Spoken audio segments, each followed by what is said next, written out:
I guess, as I remember it was, the North trying to take over the South, That's part a of Vietnam, more than anything, yeah.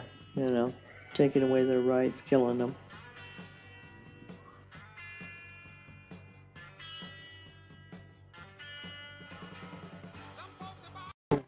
Yeah, I remember a lot of people being drafted. Of course, the big thing was a lot of them going to Canada, avoiding, the draft.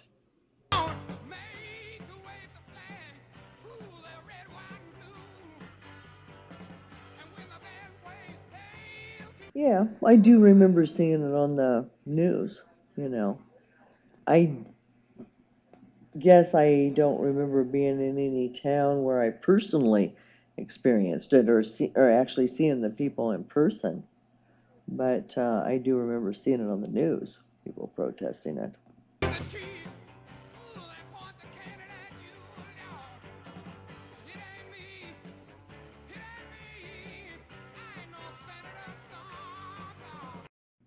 Yeah, I think so. I actually had a cousin that was a paratrooper that got hurt and later died as a result of his wounds from Vietnam.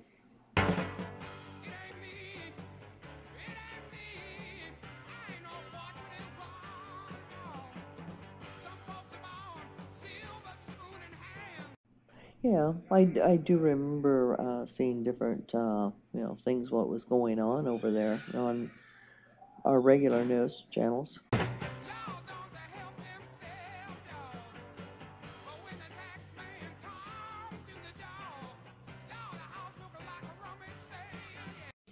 Yeah, I do. I guess at this point in time I don't maybe remember anything specific. You know, It, I guess at that time I wasn't maybe convinced that maybe whether we should be there or not. You know, because it just went on and on and on. It didn't seem like we just like now, like we're really, it's like, what are you accomplishing? It was hard to, know if we really should be there, and like I said, what was accomplished went on just like it is now. Between me and you, like when my dad was in World War II, uh, he knew who the enemy was. He had a uniform on, and it was so much more clear cut. Vietnam was, to me, is more like what we're doing right now. You don't always know who the enemy is. They don't always have a uniform on. You know, it's just a completely different type of warfare than it was then. mhm.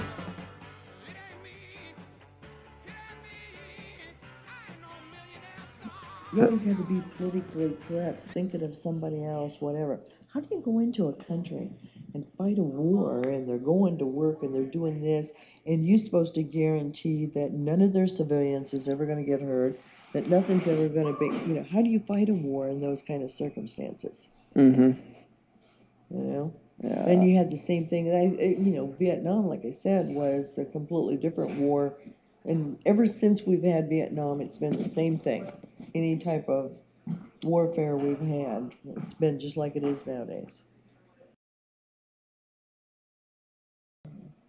And in Vietnam, I mean, my dad didn't see that in World War II, where you had kids walking up to you and you're questioning when they got a backpack or something on, you know, on their back, what are they up to? Mhm. Or women, or this kind of stuff. You didn't deal with all of that. And then you have to sit there and make a decision, if you shoot this person, whomever, whether, you don't get too quick to pull the trigger because maybe they're not up to anything. It's, I don't know. I Mhm. don't think I'd want to be in the rules of engagement that they are nowadays. They expect these soldiers to make a split-second decision about something.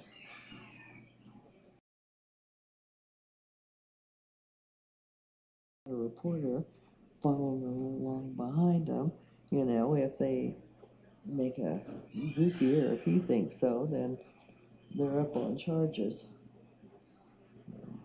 To me, if they're going to fight a war, and they need to go over and they need to fight it, and they need to get her done and get back.